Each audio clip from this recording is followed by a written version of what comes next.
for Monday, October the 7th, 2024. And I'll turn it over to, we do a roll call first.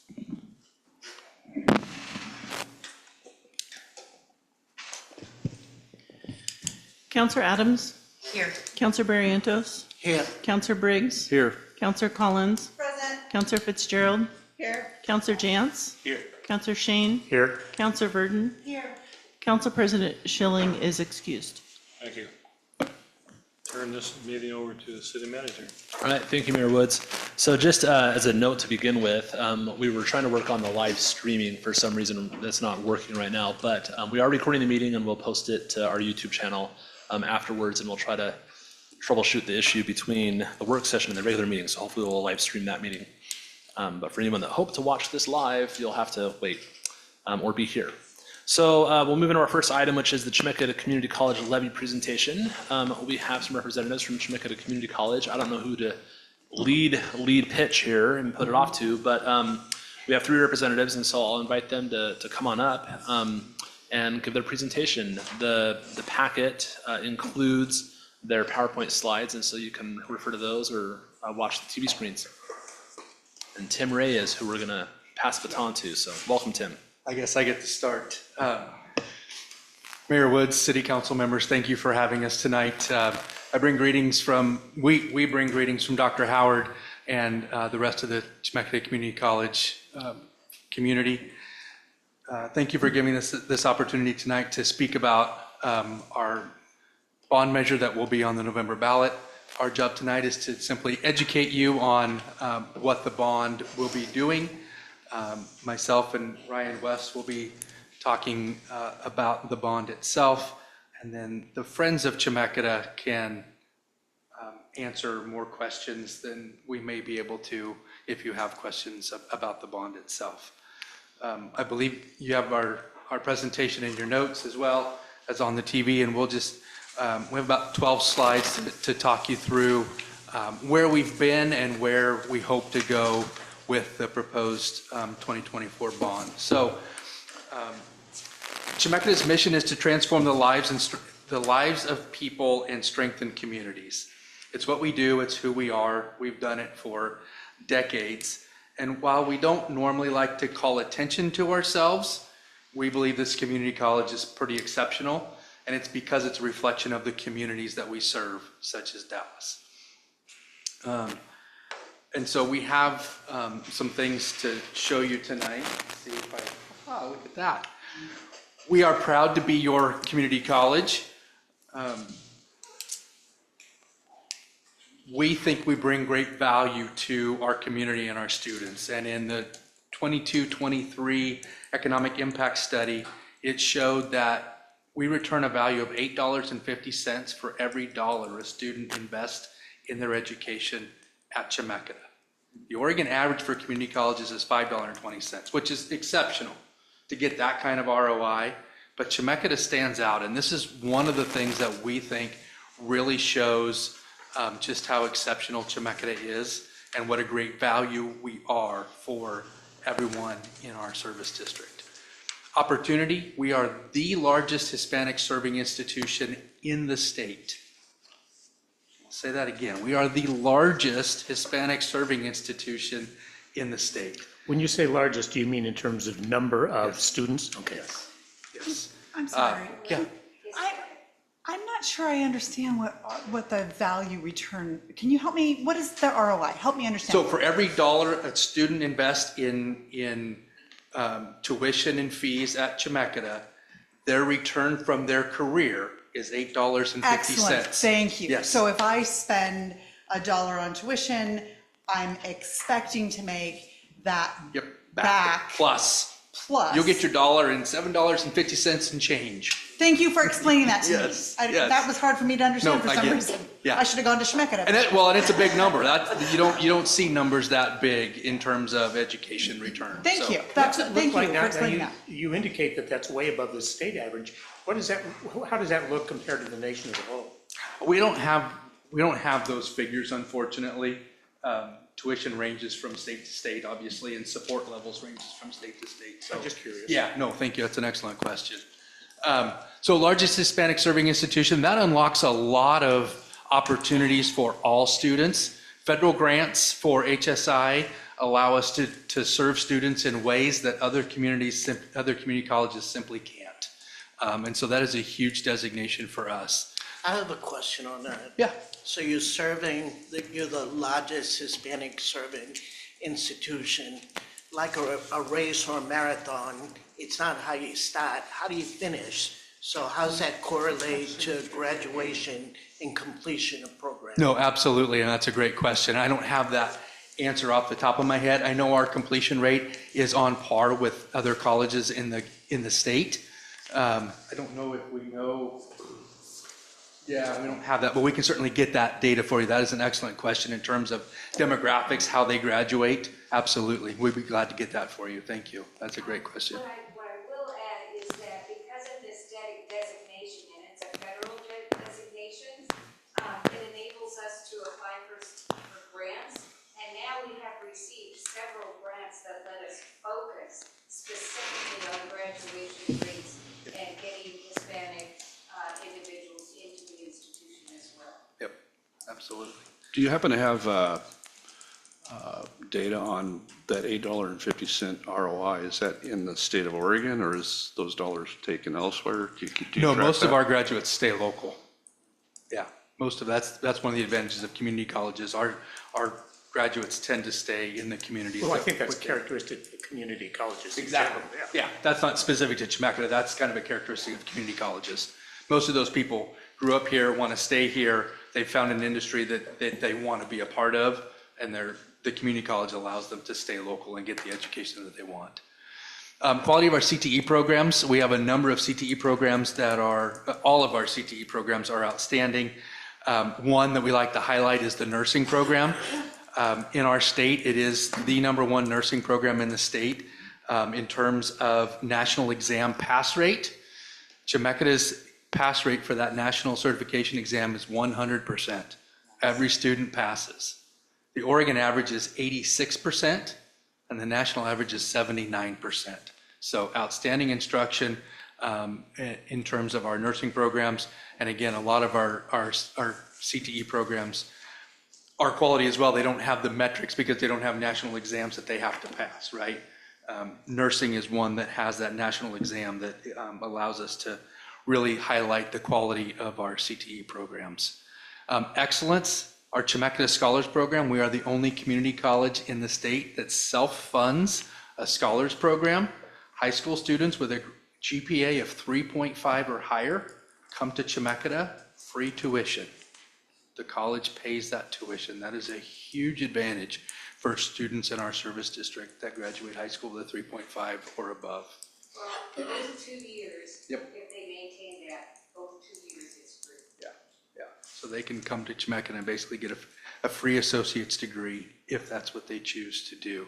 Success, we're the only community college in the nation that publishes our own low-cost textbooks written by our own faculty.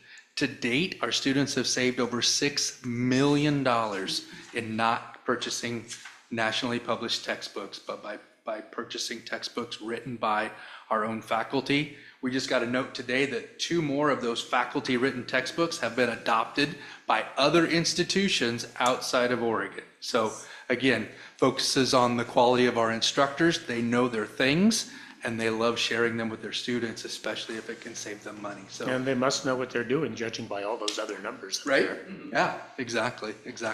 And then innovation.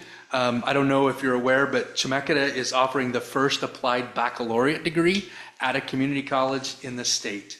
3 colleges have applied and have accepted programs with the HEC. We are the first one to have students in it.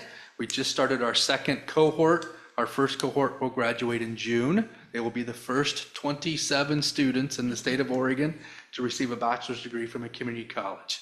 It is in leadership and management. It's innovative in that it is designed to stack on top of every one of our AAS degrees. We have 97 AAS degrees at the college, and this 2-year degree in leadership and management is built to stack on any one of those. So it's really built for working individuals who got their technical degree. They went out in the field that they chose And now, by no fault of their own, they're bumping up against a paper ceiling. They want to move into management or supervisory roles, and their organization requires a bachelor's degree. We now have their ability to come back to us one night a week for 7 terms, get that bachelor's in leadership and management, get those professional skills that they need to be able to manage people, budgets, and all of those types of things, and move up into management without leaving their job, learn while they earn, okay? And then move out and get those promotions really quickly, 7 terms. I'm very fortunate to be the supervisor of that program, and it is absolutely amazing what those folks are doing.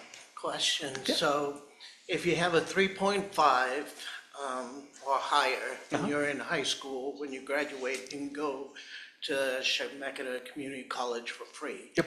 And your books are a low-cost textbook, they save $6 million.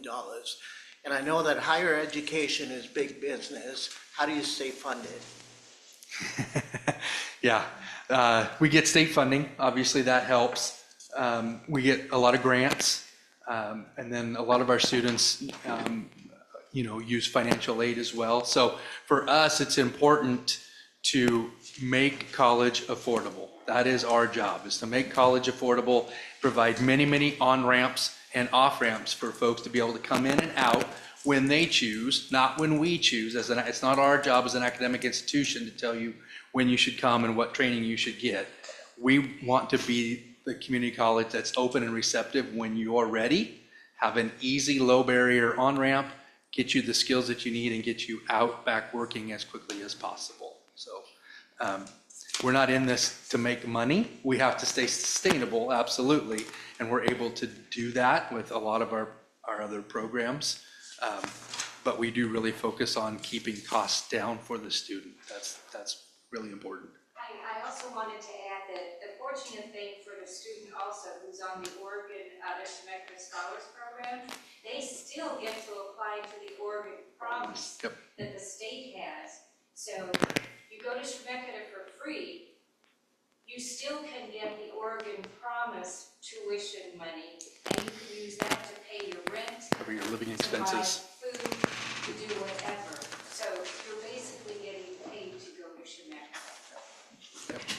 And does this apply to the bachelorette program too? Bachelor's program, we require people to have 3 years of working experience. So you're not going to come to Chemeketa and stay 4 years and get a bachelor's degree. So both of our cohorts, everybody that's in that cohort is currently working, and they don't have to quit their job. Our classes are in the evening, so they can work their normal job, stay working, and a lot of their organizations are paying up front for their tuition or reimbursing the tuition because they see the value in their employee getting better, gaining these skills, and staying in the organization rather than quitting, going to a 4-year institution, and then who knows if they'll get them back or not.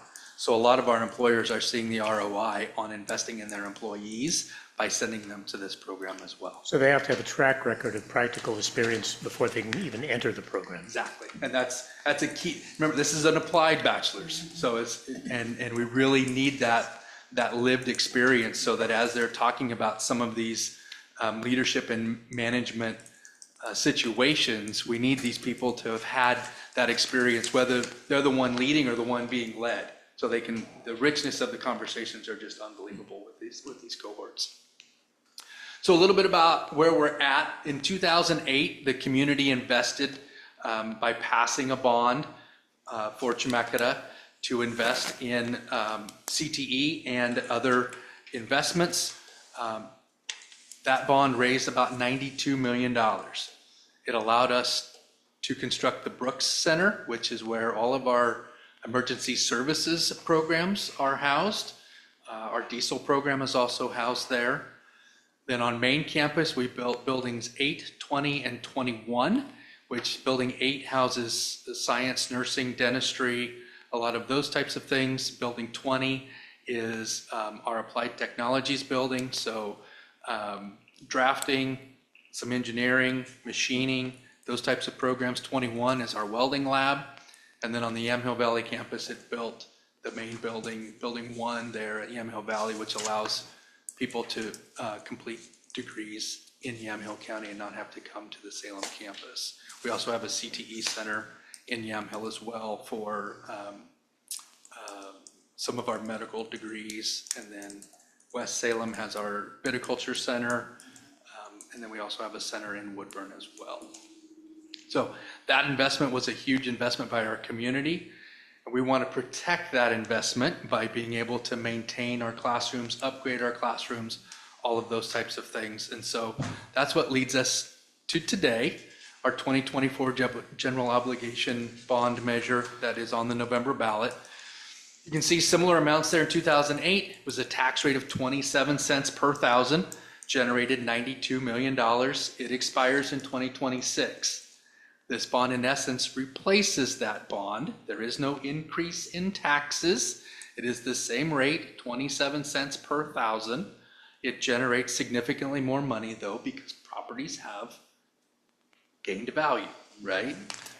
You know the game. You do the same thing in Dallas. You know properties go up in assessed value. So this bond over the next 15 to 20 years will generate $140 million that we can then spend to maintain and upgrade all of our buildings and spaces. And a big investment in that will be around a lot of our cutting edge CTE programs. And So in essence, what you're doing is what's the word I'm looking for? Continuing, extending. Yep, exactly, Yeah. exactly. Yep, and we'll use that money to protect the investment. From Renewing is the 2008. word I was There you looking go. for, yeah. There you go. That's a great way to put it. And so some of the things that we've done up to this point, over the last year and a half, we've had 17 external community conversations. All the communities within our service district, the president and some of the ET team came and had conversations with people in those communities, really digging in. What does Chemeketa mean to you? What do you need from Chemeketa? What do you want from Chemeketa? What does Chemeketa give back to you? We did an internal comprehensive facility study. Yes, sir. What is the district? So Yamhill, Polk, Marion, and Yamhill counties. Okay. Yeah. A little bit of wind. Tiny little bit of Lynn County, but for the most part, it's Polk, Marion, and But it's all of Polk, all of Marion, Polk, all of Marion, Yamhill. all of Yamhill counties. No, nothing in Benton. No, nothing in Benton. Just No, Lynn, no, okay. Polk County line is our line. Yep, yep. Lots of internal Chemeketa conversations about what these dollars could do to enhance existing classrooms. And then we use the Mid-Valley Employer Workforce Study to really inform what CTE programs need. Are we hitting the mark with where the job market is going? And then we also did some polling last December as well. That concludes the Tim Ray portion of the show. We'll invite Ryan West up. Thanks, Tim. Thanks, Mayor Woods and council members for your time tonight and the opportunity to talk to you. I'm Ryan West. I'm an Executive Dean of Student Affairs, which just means I really help with the outside the classroom stuff, from recruiting students to admitting them to getting them financial aid, tutoring, whatever it takes to get them to cross the line to graduation and get out and start their career. So the next couple of slides, we just wanted to go over some of our plans should this bond pass, which we're certainly hopeful for.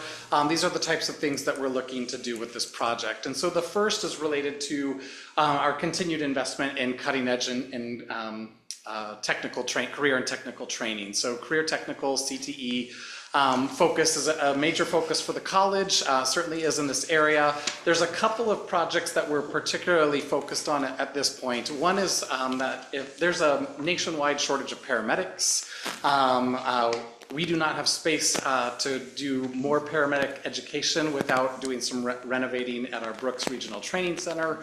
But we believe that we could double the output of paramedics if we can do some of those renovations and build more space for their classrooms. So that is one of the projects that we're planning towards for the bond to pass. The other is related to, I'm going to talk in a minute about some flexible space, but especially a trade center on campus. Apprenticeship programs are huge right now. We offer apprenticeships in electrician, plumbing, HVAC, and sheet metal, and we are bursting at the seams. And the apprenticeship design, of course, is they're out working full-time, they come to class at night. So we do have limited hours because we can't stack people until 1 in the morning for your class to start. There's got to be a reasonable time. So we do need to do some renovation of some space.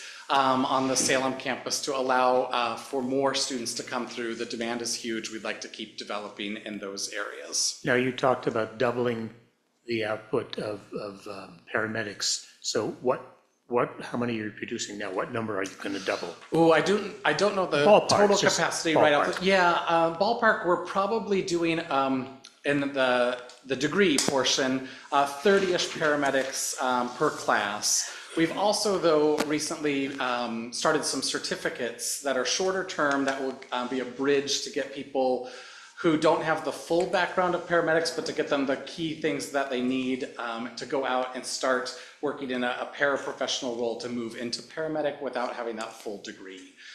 So we're trying to meet it at a couple of different places, but we are just space is an issue for us at this point. Some pictures, if you've been to the Salem campus ever for a sporting event, an indoor sporting event, you've been to this building. Building 7 is our campus gym. It's where our health and human performance students certainly learn. It's where our athletes often practice or play their their chosen sports. But it has been used significantly lately as a disaster preparedness or disaster site. So both the Beachy Creek fires in the canyon, we were a hub for the firefighters in that. As well as the ice storm that we had a couple winters back. PGE used the campus as their home base for tackling all of the downed power lines and restoration work there. We want to be able to continue that. Community is our middle name, Chemeketa Community College. This is an important part of that. A couple of pieces. One, we could use some seismic work to make sure that this building doesn't fall down and can be used as a disaster preparedness site if there's an earthquake, a major earthquake. And the other is some leveraging. We do have an 11G bond from the state for $8 million that we can use towards this renovation project, which we've been planning for a number of years, but it requires matching funds. So we need another $8 million. And so this bond, should it pass, this bond levy, should it pass, will give us more than that $8 million that we would need to leverage for this project. Lastly, I would just say this building was built in 1981. It looks like a building that you would find in a community college built in 1981. It could use a little bit of heart and love to make it look maybe a little less concrete covered and a little bit nicer here and there. This is one of a more generic approaches that we'll take district-wide, so at all of our sites and locations, just improving teaching and learning spaces. Obviously, things are changing fast in industry and in education. The proliferation of AI-related technology is really putting some of us in a reeling position of how do we respond to that? What role does AI have in the myriad of professions that we prepare people for, but also in the studying of general education? What's the appropriate role for AI in that? You're going to need a real crystal ball to figure that one out. Yes, yeah, well, I would be a very rich man if I could answer that. But certainly we're looking at the college, trying to think more broadly of this pace of change is going to continue to be very quick. We don't necessarily know what we need. You can see from Tim's slides, we don't go out for a bond all the time, right? 2008, it's 2024. We're trying to build for what do we need for the next 15, 20 years on campus. And some of that is to just have more flexible spaces. So rather than every program or every unit having their personalized classroom, what can we do more generically that can be used or manipulated to be used for different subjects, different teaching, different programs. We don't know what programs we'll have in 10 years. They'll probably be pretty different than what we have now. I'm sure some will certainly continue, but I'm sure we'll have some new ones too as things develop. So we're also looking to modernize some of our spaces and make sure that they're accessible. Certainly we meet ADA standards for our students, but there's a difference between meeting the base standard and truly being accessible and being a welcoming, accessible location. So we're looking at how do we make some of our spaces that have been less accessible more accessible using these bond funds as well. Any public place, of course, has to consider security and safety. Certainly we do as a college. We take those responsibilities seriously, and we could use some upgrades. Things like our security camera systems have been purchased over the years as technologies have changed, and some of them are much better quality than others. We'd like to enhance that. as well as HVAC. We got a good start on some HVAC enhancements with federal CARES funding as part of the pandemic relief, but we have a long way to go. Certainly if you talk to any employee in most of the buildings, at least in Salem, certainly people will tell you that it's cold in the winter and it's hot in the summer, and we could use some work on that. The parking lots, public safety, elevators, all of those can use some enhancements, some new equipment. Certainly if you've been to any sporting event, if you go into the orange parking lot, which is right outside Building 7, the gym, it has basically returned to the earth. So the asphalt has been reclaimed. It's more pothole and gravel than parking lot anymore. So we do have some work. This isn't quite as exciting maybe to sell bonds, but certainly it needed improvements. And paving is expensive. Yes, yes. I've been begging to have our CFO, like, why aren't we paving these parking lots? And he's educated me on. Shows you the bill, does he? Yeah. So I'm not going to ask him before he cuts my budget. Improved science opportunities. This is one area that we have a center in Woodburn, a small center similar to Polk. But one of the shortcomings of our center in Woodburn is that we cannot offer lab science. We don't have a science lab there. So students can complete their entire transfer degree, their general education transfer degree there, except for science. And they have to then travel down to Salem or to one of our other locations for the lab science. We'd like to change that. We think we can do that for a pretty small investment and convert one of the classrooms to be a flexible lab space and then truly be able to offer the full AAOT in Woodburn. And then I think this is my last slide here that I've got. Supportive environments for student success. That's a pretty general term here, but we're looking for places for people to belong. One of our values is belonging for students, and we don't necessarily have a lot of places for people just to be and to study and to be in a club or an activity. We'd like to see if we can tuck some more spaces in. The main picture that you see there is if you've ever been to the Salem campus, you can drive in and you can drive around the whole thing and not really know where the entrance is, like where you're supposed to go in. My parents came to an event a couple of years ago. They hadn't been to the campus, and they drove around until they texted me. They're like, "We don't know where to find you, where your office is," because it's not really obvious. There's a bus mall right in front of this, so you can't even get that close to the building. We need to create a more welcoming space, a more obvious place where people can know that this is where they enter. And then community athletic fields. There's a huge need in our area for more fields, especially for soccer, wildly popular, not enough fields. So there's some interest in looking at upgrading our fields to turf fields to allow for more year-round play, and that would allow both, we have men's and women's soccer teams, but also community-based teams, high school teams, that are needing more practice spaces or places for games to potentially come in as well. And so with that, we have one more and we'll take some questions. Obviously, we're not, Tim and I are not Jessica Howard. Jessica Howard is the president. She's actually presenting another session tonight, but she'd be happy to answer your questions. We'll be happy to take them, but I'm gonna introduce Jackie Frankie with the Friends of Chemeketa and a board member for Chemeketa as well to say a few things. I have another question. Yes. So does Chemeketa Community College have a contract with the state of Oregon, like employees from the state of Oregon? Do they use the spaces in the Chemeketa Community College building? And are they charged for that use? We do have leased spaces where some state of Oregon offices lease spaces from us and property around the district. So we have some of that. We certainly have agreements in pockets in academic areas too, where we'll provide contracted training to state of Oregon offices that might want a specific training in topics or short-term certificate. So we have a number of partnerships. I don't know of anything at a massive like statewide level. We don't have like everybody in the state, rolling through to take some sort of basic class. So do you know how much financially that brings in to the college? Ooh, I do not. No, I'd have to, that would be a good CFO follow-up. I don't know what those, leases look like and that sort of thing. What I will say is that I do believe it is the lease space that pays for the Chemeketa Scholars budget. And this year we had 700 students participate in Chemeketa Scholars. So that lease space is very important to continuing Chemeketa Scholars. So it's not a trivial amount. No, couple of million. Yeah, 700 students. I'm curious about the plans for the Polk Center here. Any changes, if it's gonna stick around? You knew we were gonna ask. Yes, yeah, I mean, part of that, so the general categories of like improved teaching and learning spaces and student-specific spaces is something that we're looking at district-wide, including Polk. Polk is on the newer end as far as our buildings go, so if you walk through that and then walk through some of our Salem spaces, you'll see where the more urgent need probably is. So I think a lot will be focused in Salem.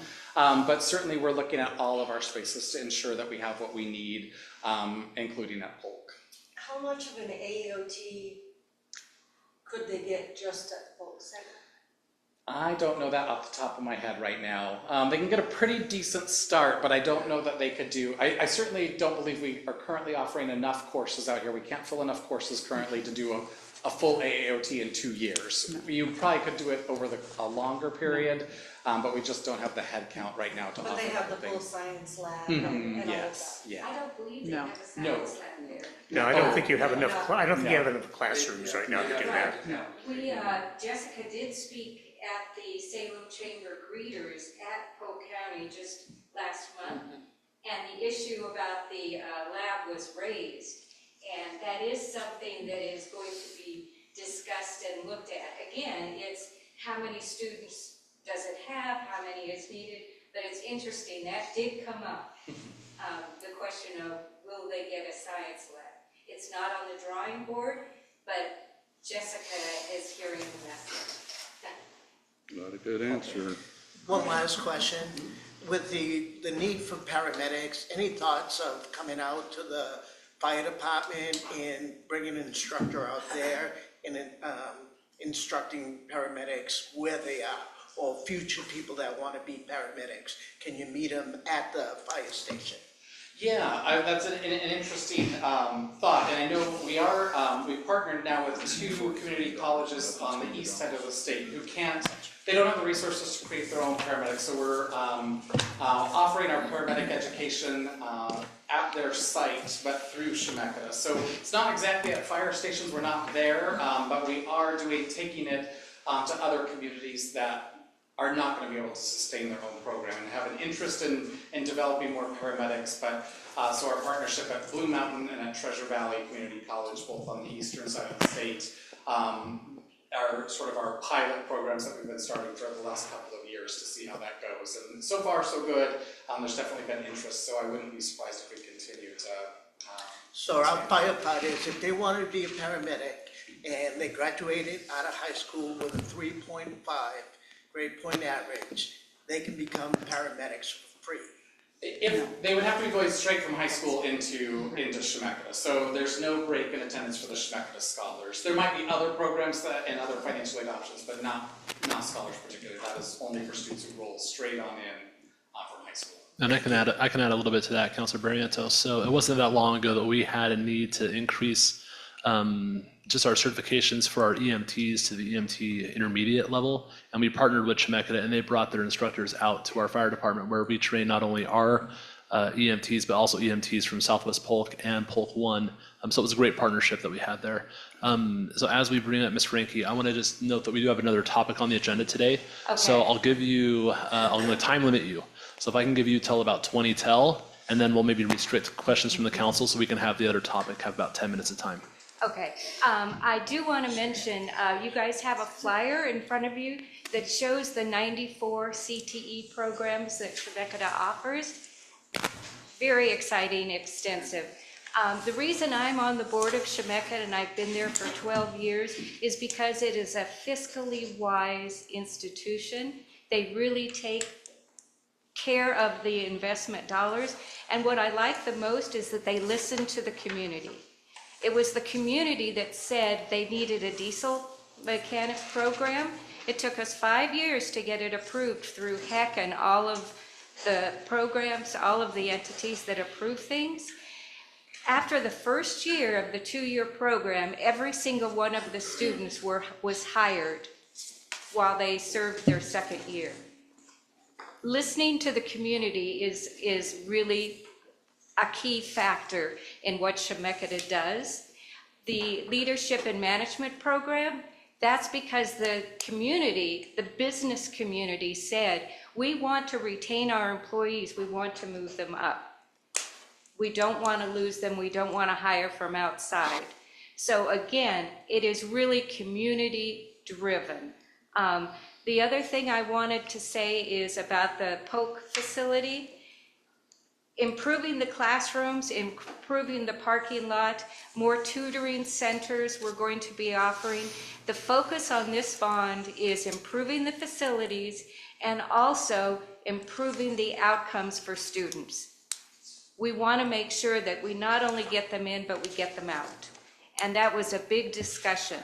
I do want to mention that the 27 cents per thousand for a property valued at $280,000, that's only $75.60 a year. So we feel it's very affordable. We ask people to vote yes. We're very proud of the fact that the Chambers of Commerce from McMinnville, Salem, and Dallas just last week, the Dallas Chamber of Commerce endorsed this bond. So we're proud to be part of the community here. We're proud to continue to exist, and I just want to say thank you for letting us be here to present to you. Right. Thank you. Thank you. Yeah, thank you, Ms. Rinke and Tim and Mr. West. So we'll move into our next topic, which is agenda item number 3. It starts on page 15, is the report of your packet, and it's the illicit discharge ordinance. I'll invite our consultant, Ms. Sagmiller, to come up and give her presentation. Thank you.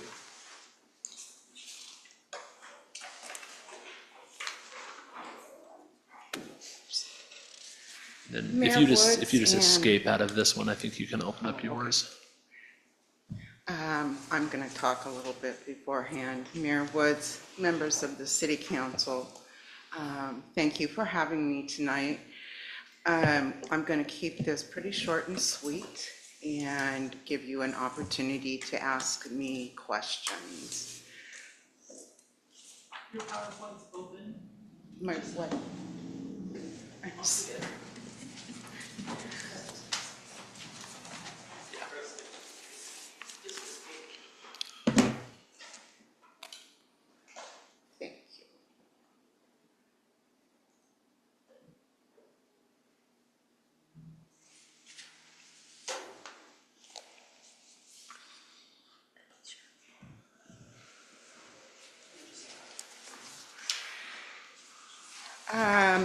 So tonight I'm here to introduce the illicit discharge ordinance,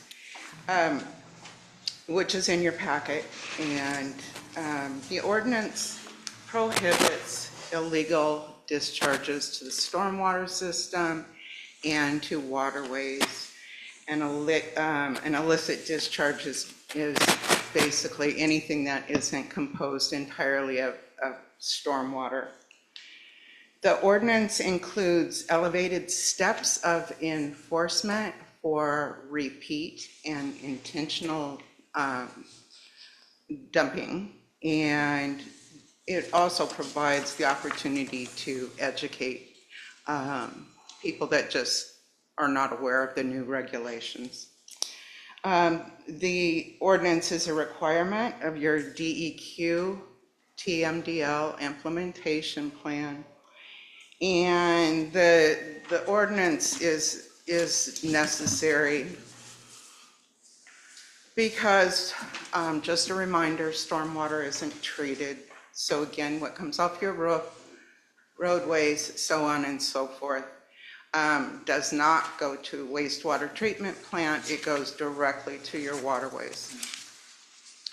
So the purpose of the ordinance is really to establish a clear procedure to regulate activities that do impact water quality, prohibit non-stormwater discharges, as I said, and then make certain that the residents have a comprehensive and justifiable path to meet this requirement, and then obviously to comply with state regulations.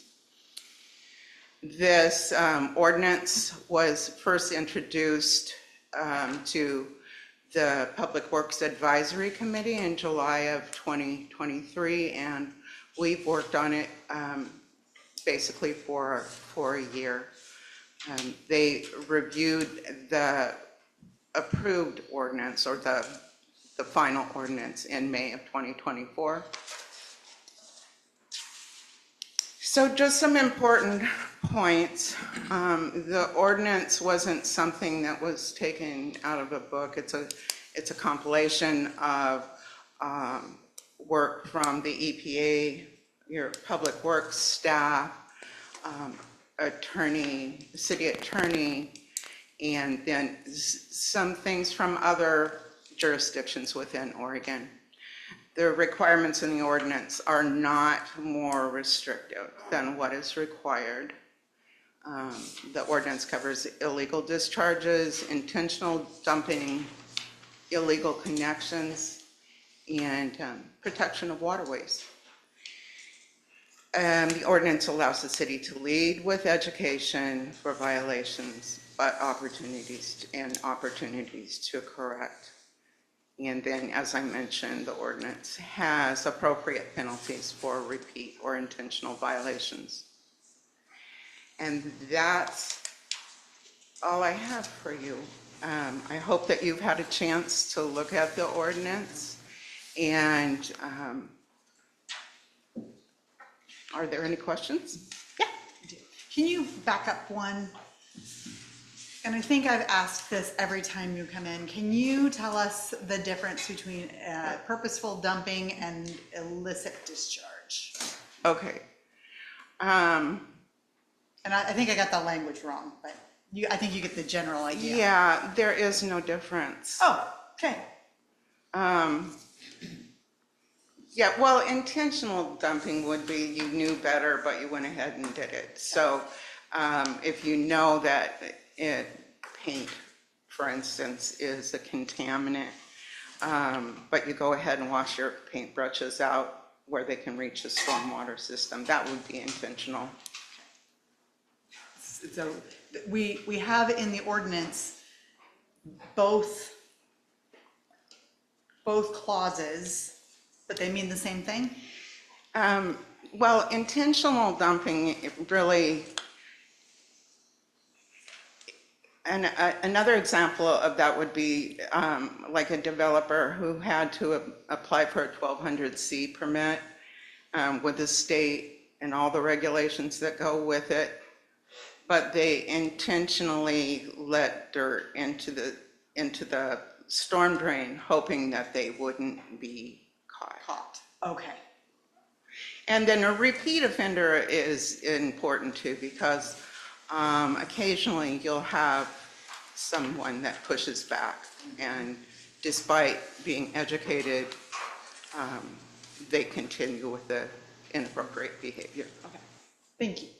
I have a question too. It's taking the sort of 30,000-foot view, the overall problem of contamination in stormwater. Do you have any sense of what portion of that is due to the acts of individuals and what portion is under the control of the municipality itself and its own procedures and operations? Between operations and... Well, between the municipality and private individuals. Okay. Well, the municipality has to abide by a separate set of rules as well as the illicit discharge ordinance.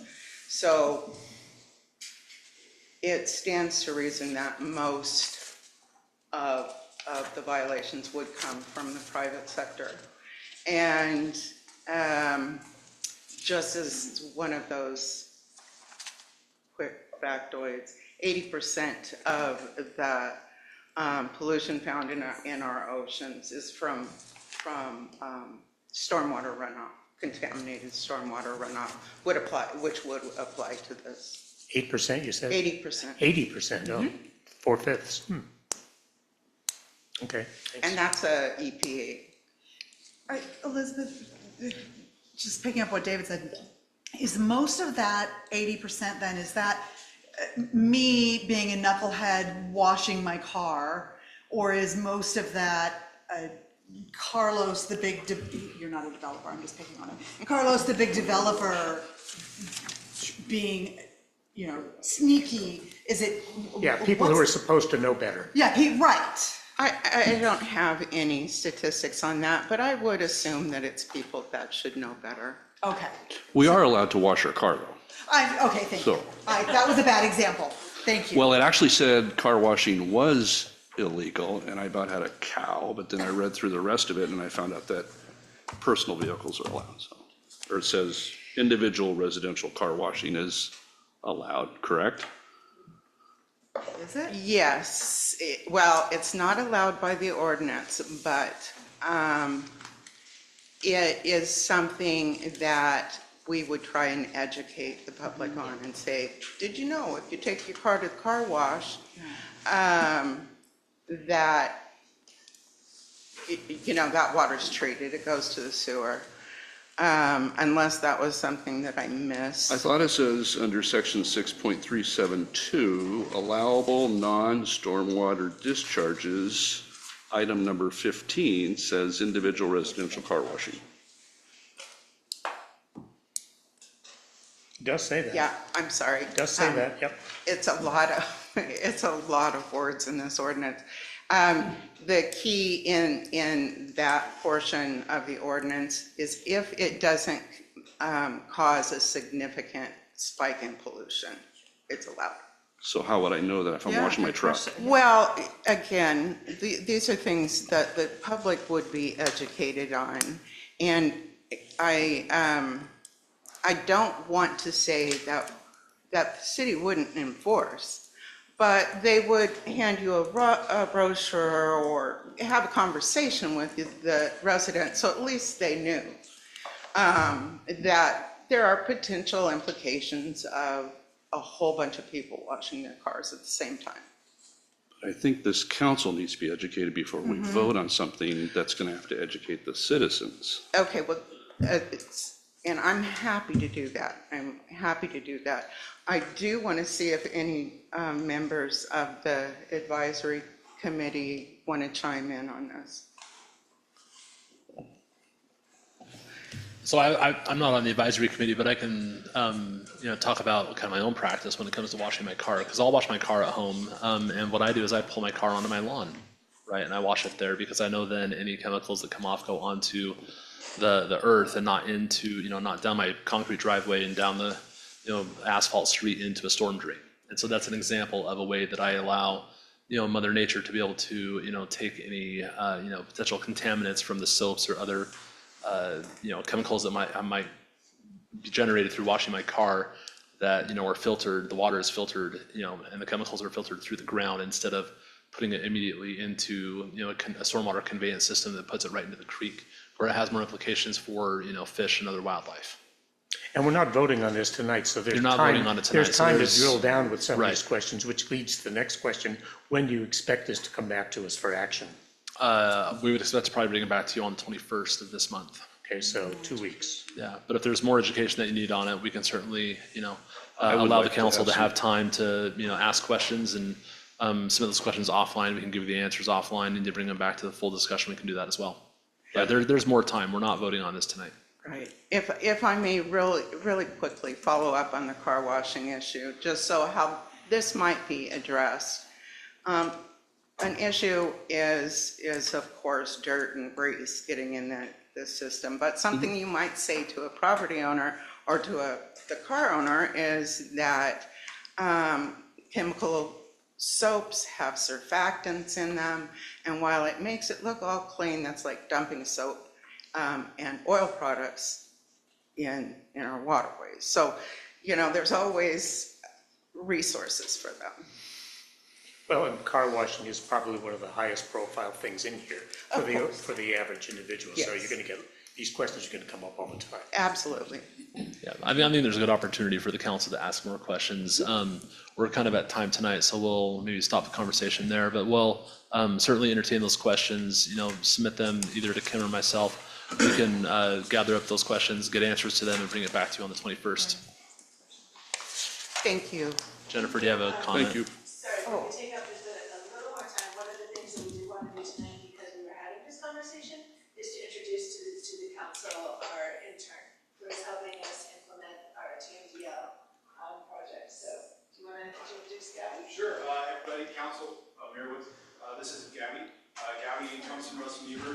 Morgan. She is part of the RARE program. She's a RARE member. Her undergrad program or degree is in policy and planning. She is with us to help us with our TMDL program, specifically targeting towards public outreach and education, developing all the six pillars, if you will, of the program. Elizabeth is doing a great job of working hand in hand with her. She's helping out us, Falls City, and the city of Monmouth, and is really going to make a regional impact for all the environmental education efforts that we're making. Next year should be with us until July. So Gabby, you're going to answer all of our questions. Way to go. I was just gonna say that. Excellent. Take it away. But yes, all of these little questions that you do have that, you know, a lot of citizens can have as well is what I'm here to address basically for the next year. Thank you. All right, and that's all we have tonight, Mayor Woods. I want to say really quick that Gabby was fully funded by the DEQ for 12 months. So we're taking advantage. All right. Yep. Thanks. Steve. I'll adjourn this meeting.